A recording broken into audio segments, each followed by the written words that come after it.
Well, Stars fan, that was certainly game four, another overtime game. It was an earlier one this time, and it didn't go to double overtime. Welcome back, Wild fans, to Clean Sheet of Ice, because I know you're going to be in the comment section. I know you're going to be in the views.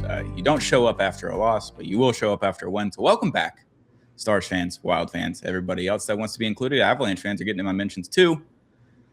Welcome back to Clean Sheet of Ice, Texas Hockey Podcast. We're here after Game 4. We're recording this Sunday morning, a little bit later. We've had a long week. We've had the late games. You've had some travel. There's been all kinds of crazy shit. Welcome to Clean Sheet of Ice. I'm your host, Tony Strinkman, joined always by Savannah Mueller. How are we doing? We're doing good. Unfortunately, Stars obviously did not pull off a win in Game 4. But yes, it has been a long week. So today, filming this on Sunday, nice day to just kind of chill for the most part. Take it in. The guys are resting as well. So off day for the team. Yeah, no practice today. Goalie is meeting with the media on Zoom. I don't know if you're going to tune into that, but I'm not. At noon, I'll be doing things around the house and making sure that I'm like a functioning human being during the off days. Because we have two of them. We have today and tomorrow off, and we're back on Tuesday night at 7 p.m. for Game 5. It's going to be a fun one. We're going to get into that. But let's talk about Game 4. I didn't think the game started off quite well for the Stars. I thought the Wild had the jump and the physicality and everything. I was like, yeah, I think they're feeling that double overtime game. And then obviously they go on the power play right after that from, I believe, Hartman runs into Ottinger. Wild fans, I'm sure you're going to tell me I'm wrong on this, but I believe they call that because he doesn't make an effort to stop and to avoid Jake Ottinger, or try to turn his skates. He kind of just kept him forward, even if he was falling backwards. I think the lack of avoidance, or the lack of trying to avoid, was the reason that penalty was called. And then you go on the power play. Obviously, Jason Robertson gets it in. His fourth goal of the season, or fourth goal of the postseason, fourth goal in this series, 4 games in a row with a goal. Pretty absurd, but sick pass from Dutchy and Ranton in there. So it was a good opening after it wasn't. So I didn't know what to feel like that. I felt really good after that goal. I was like, okay, now they'll settle in. And they kind of did, but yeah, weird first period. Well, I think we all knew that the Wild were going to come out of the gate just firing at the Stars, being aggressive. They have everything to, try and win right now. Like they need this, and they climbed through that entire game. And you have to give them credit for the most part for being able to pull it off the way that they did, pushing it into overtime. They were climbing most of the game, and they are an aggressive team, and we knew this was going to be a very tough matchup. But yeah, that first period was interesting. I felt like there was just maybe some moments on both sides for offense and defense that they just weren't all the way there, weren't all the way connected, weren't totally clicking. Obviously, you get your couple of power play goals, but it's just still a little rocky for the Stars. Mm-hmm. Yeah, and it was a strange one because the Stars had 11 shots in the first period. The Wild had 14. So you see 11 shots. You're like, wow, the Stars were humming in the first period. Right. They really weren't, but they were getting fairly high danger chances. I think they had 3 high danger chances in the first period. One from Dutchy, which was saved, I believe, on the power play. Jason Robertson has the goal, and then there was one other one from that left side right there that was counted as a high danger chances. So more than what the Wild had. The Wild goal from Brock Faber was just sent in, and it deflected off of Miro in a weird angle. And goes into the net. You can see Miro just throw his head back, and he's like, damn, that shouldn't have happened, but it is what it is.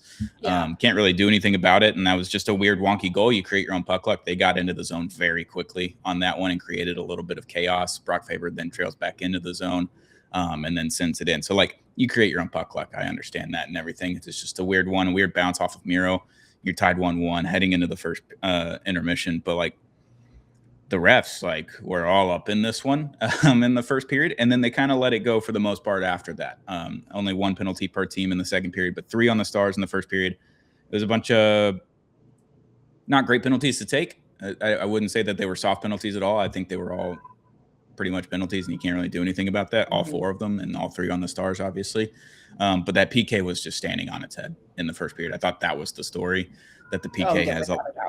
They haven't allowed a power play goal in I don't know how many chances now. It's been a lot of chances in a row for the Wild to have a power play opportunity, and they haven't scored on it. So I think that part's good. But we're playing 5-on-4, like what Foligno said after game 1. He's like, they only want to play 5-on-4. I I feel like that's what they're trying to do right now, but it keeps going both ways. They're playing 5-on-4 both ways, which is not as fun. Right, just a continuous back and forth. But the Stars PK has been phenomenal the last few games, being able to hold off the Wild as many chances that they've had on Jake Ottinger, and then also the goalies last night too. That's obviously like one of the biggest reasons. And in conversations I've had with Jake Ottinger over and over and again each season, one of the things that he always says on the PK is that is his time to shine, where he can really elevate his game and show up for the game. And I thought he did a great job on those PKs and being able to kind of control some of that. And then you have guys like Esa Lindell and Radek Faksa and Oscar Back, who've been outstanding throughout this series, specifically on the PK. So I think that was obviously some of the biggest highlights from that first. Not ideal taking some of those penalties, especially when you go back to back on PKs. Like it was just like one after the other. That was crazy.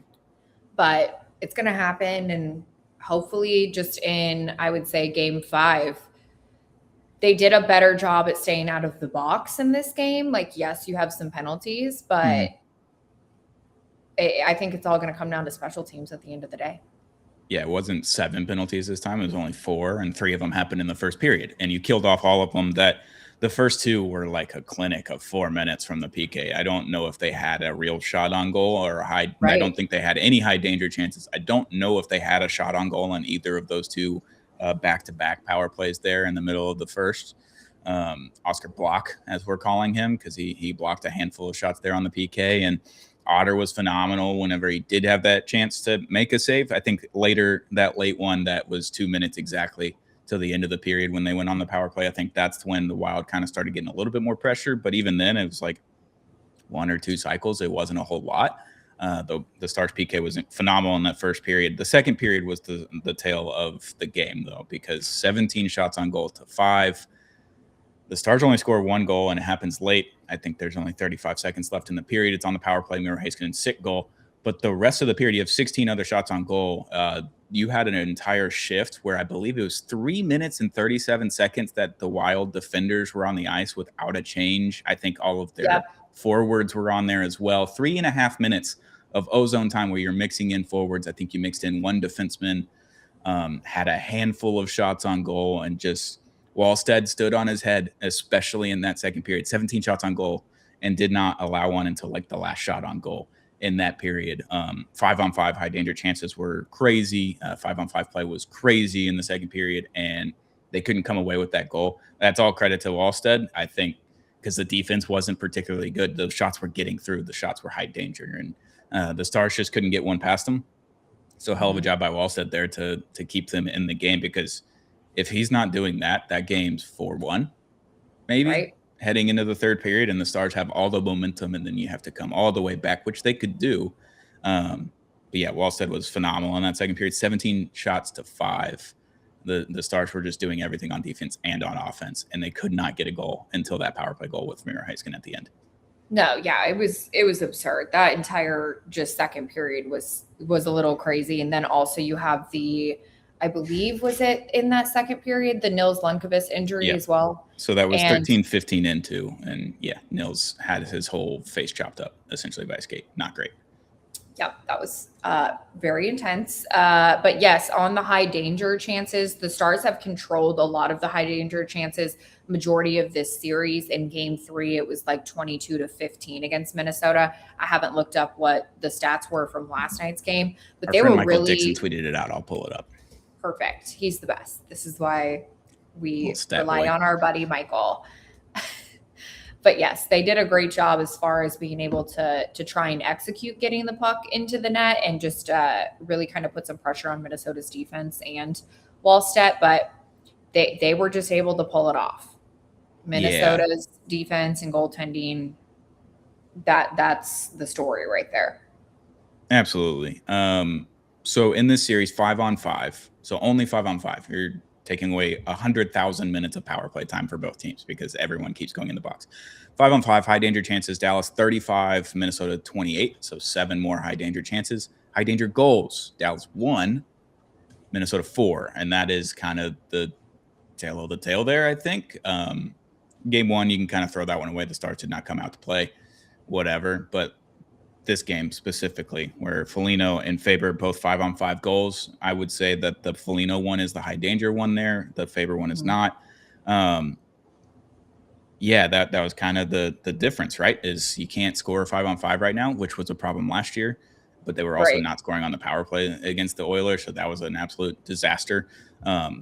If you didn't have one of your guys scoring, whether it been Mikko Rantanen's hat trick or Wyatt Johnston's 2 goals or a Mikael Granlund hat trick against Winnipeg, like the Stars were relying on one guy.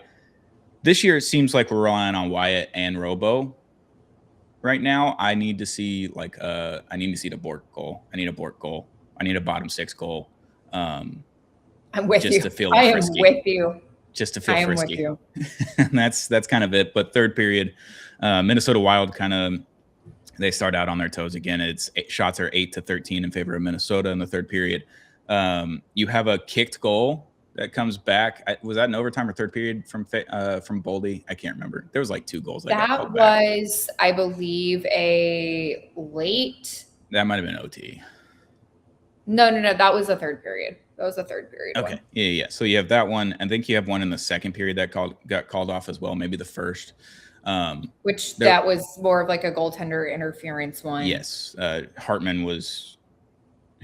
Was it Hartman or Flynn? Someone shoved Miro into Otter on that one. So you got 2 goals that were immediately called off. It wasn't like, hey, we're going to go look at this. It was immediately called off, and they never even really looked at them. Then you have the Foligno goal. Specifically, that one when Miro Heiskanen was pushed into Jake Ottinger. Mm-hmm. I had somebody kind of send me like the rule on that, because it's like Minnesota ideally was saying like, oh, that's a goal.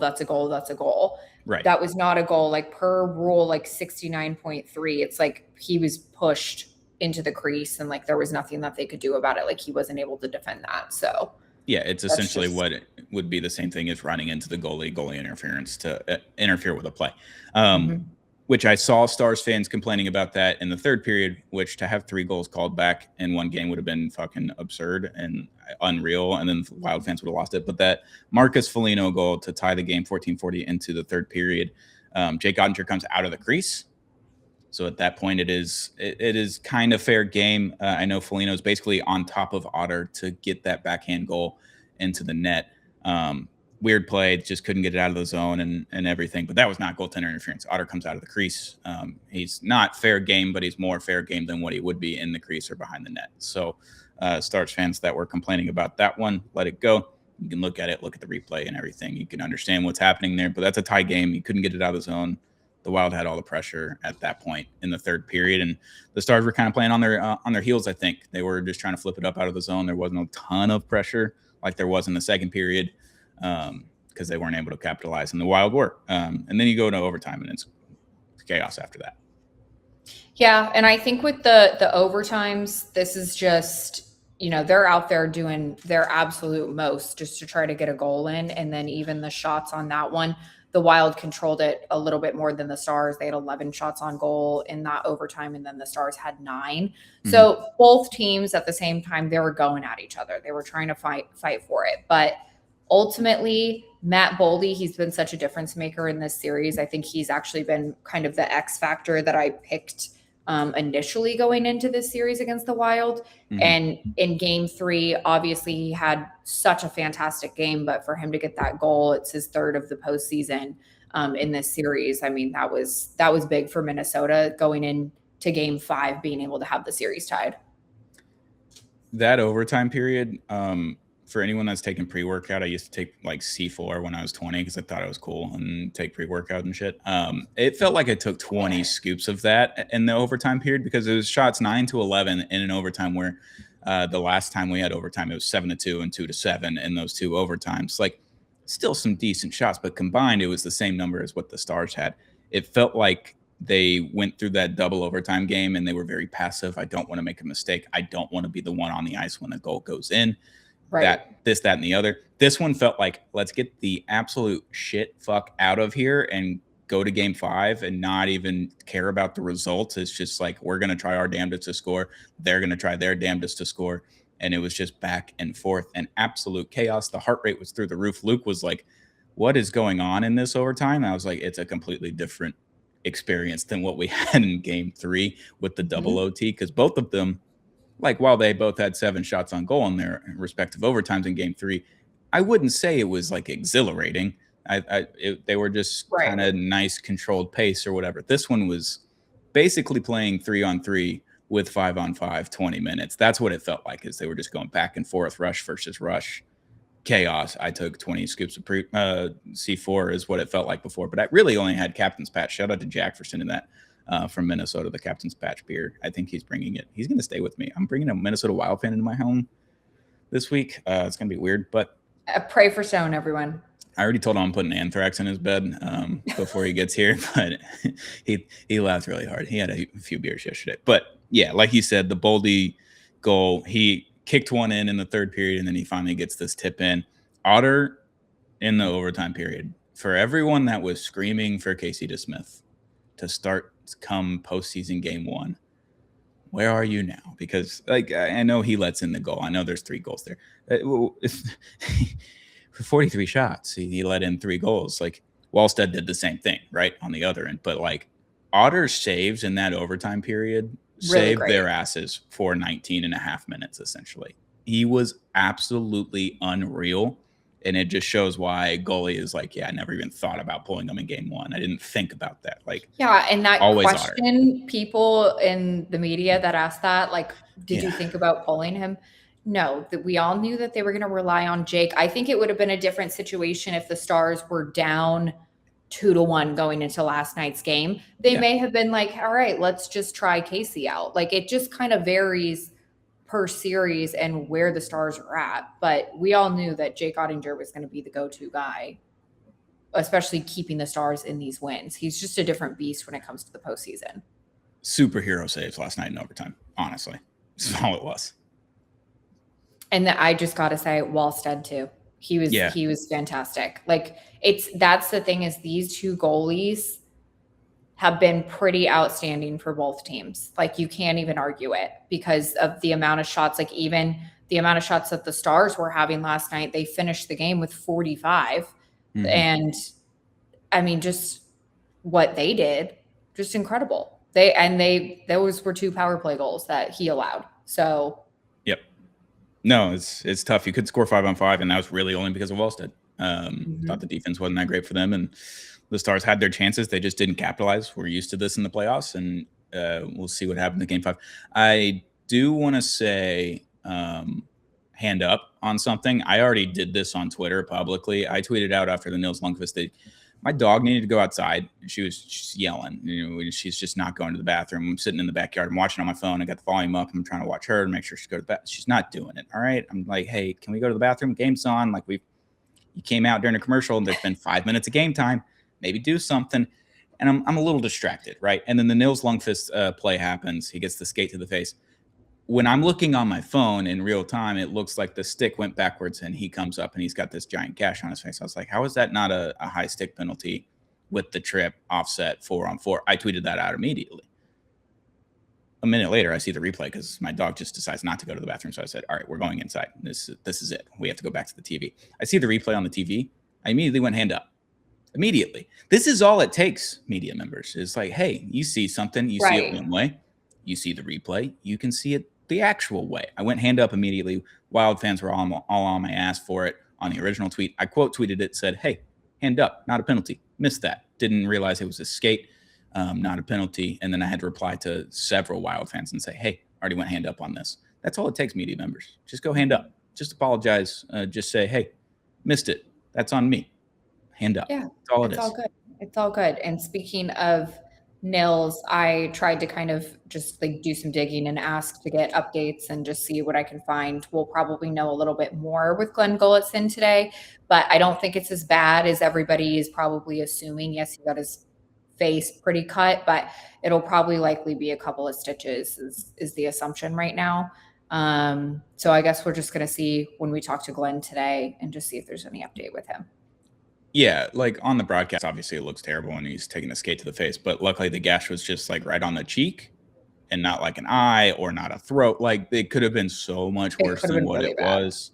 And if we're talking about stitches, like, maybe he wears a bubble, maybe he doesn't, and just patches it up. Basically, has a bandage on his cheek. Like, that's something he'll, I would assume, be able to play with, but obviously we'll know more either today or on Monday after practice. But we'll have to wait and see on that one. So I hope Nils is okay. It was a scary looking play, obviously terrifying that a skate hit him in the face, and like lucky that he came away just like with a cheek gash. I don't know.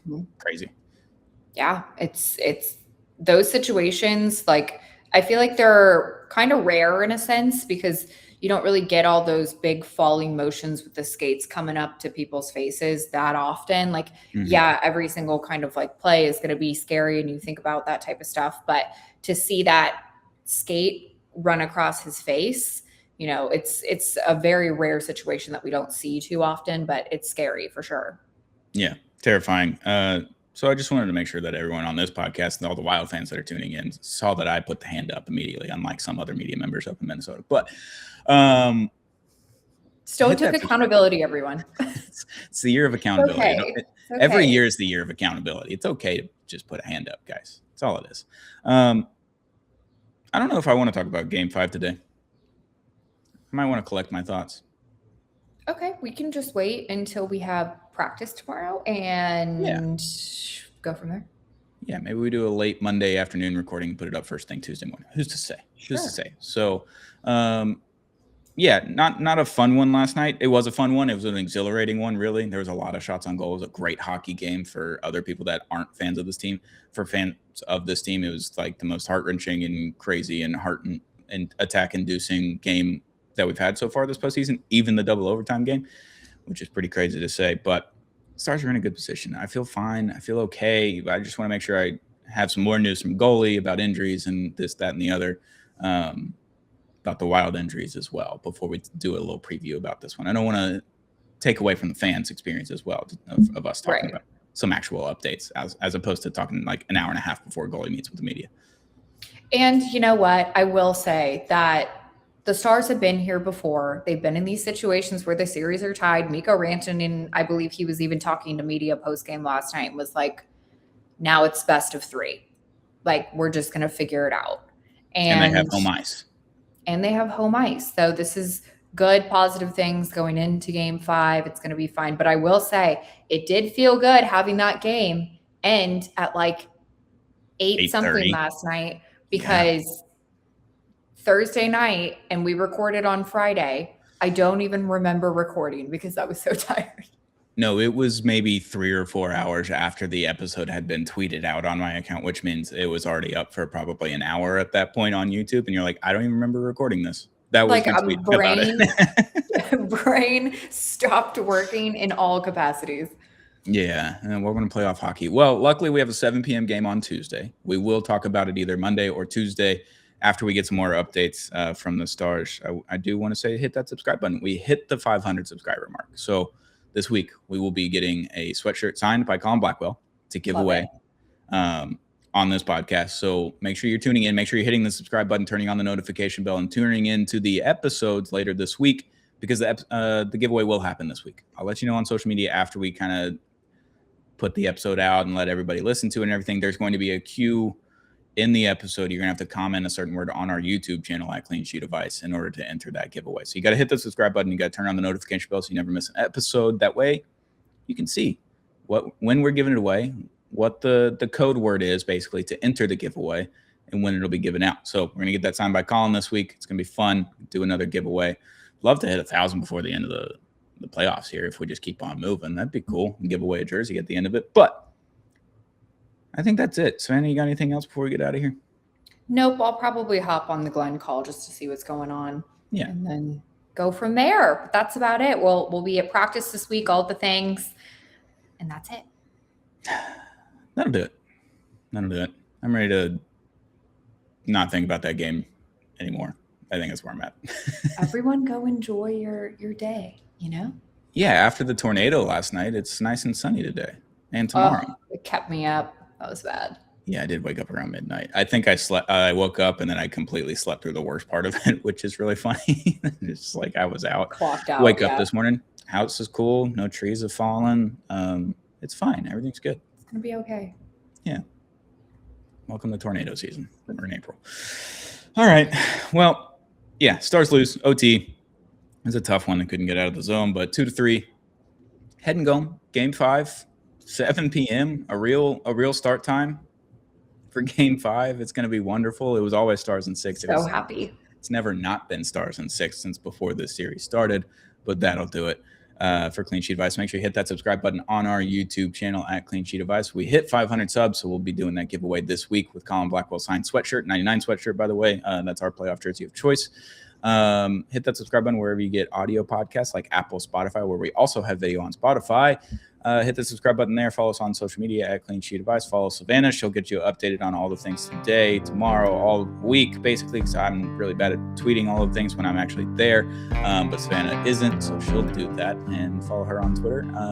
That'll do it. For Clean Sheet Advice, Texas Hockey Podcast. We'll be back very, very soon with another episode.